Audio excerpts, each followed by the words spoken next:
দেশের বিভিন্ন স্থানে সভা সমাবেশ ও মানববন্ধন সহ নানা ঘটনার আরো খবর জানাচ্ছেন আবরার মাহি। নেত্রকোনা জুলাই স্মৃতিস্তম্ভে আগুন দিয়েছে দুর্বৃত্তরা। একদল দুর্বৃত্ত মুক্তারপাড়া সেতুর পাশে জুলাই স্মৃতিস্তম্ভে আগুন ধরিয়ে পালিয়ে যায়।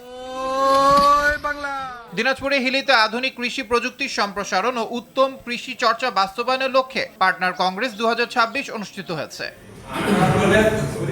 কুমিল্লা আদর্শ সদর উপজেলার আড়াইওড়া এলাকায় একটি গ্যারেজে ঢুকে গ্যারেজ মালিকের মুখে পিস্তল ঠেকিয়ে 16টি অটোরিকশার প্রায় 80টি ব্যাটারি লুট করে নিয়ে গেছে দুর্বৃত্তরা। ঝালকাঠিতে ইলিশ সম্পদ উন্নয়ন ও ব্যবস্থাপনা প্রকল্পের আওতায় বাস্তবায়িত কার্যক্রম পর্যালোচনা সেমিনার অনুষ্ঠিত হয়েছে। পরিবেশের ভারসাম্য রক্ষা, কার্বন নিঃসরণ হ্রাস ও উপকূলীয় এলাকায় ঘূর্ণিঝড় সহ প্রাকৃতিক দুর্যোগের প্রভাব মোকাবিলায় বৃক্ষরোপণ কর্মসূচি শুরু হয়েছে বরগুনার পাথরঘাটায়। বরিশালে শ্রমিকদের চাকরি, নিরাপত্তা ও বেতন পরিশোধের দাবিতে বিক্ষোভ সমাবেশ অনুষ্ঠিত হয়েছে। পটুয়াখালীর গলাচিপার কালীবাড়ি মার্কেটে এক রাতে 2টি দোকানে দুর্ধর্ষ চুরির ঘটনা ঘটেছে।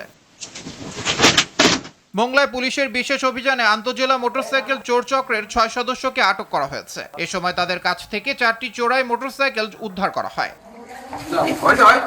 বাগেরহাট সদর ও যাত্রাপুর বাজার সহ জেলার বিভিন্ন এলাকায় ফার্মেসিতে অভিযান চালিয়ে বিপুল পরিমাণ মেয়াদে উত্তীর্ণ ওষুধ জব্দ করেছে ভ্রাম্যমাণ আদালত। বাগেরহাট সদর উপজেলার বারুইপাড়া ইউনিয়ন কৃষক দলের সভাপতি বাদল মোড়লকে হত্যা ও বিএনপি নেতা আব্দুল্লাহ মোড়লকে গুরুতর জখম করার সাথে জড়িতদের গ্রেফতারের দাবিতে বিক্ষোভ মিছিল ও প্রতিবাদ সভা অনুষ্ঠিত হয়েছে। সিলেটের জৈন্তাপুরে উত্তর বাঘেরখাল এলাকায় খানের গোপাট নামে পরিচিত পুরাতন চলাচলের রাস্তার উপর অবৈধভাবে গেট নির্মাণের অভিযোগ উঠেছে।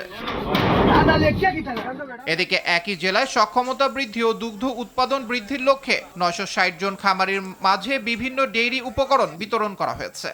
এভাবে এতজন মানুষ নোয়াখালী হাতিয়ায় বর্ণিল সাজে সজ্জিত হয়ে বিশাল মোটরসাইকেল শোভাযাত্রা করেছে আর্জেন্টাইন সমর্থকরা।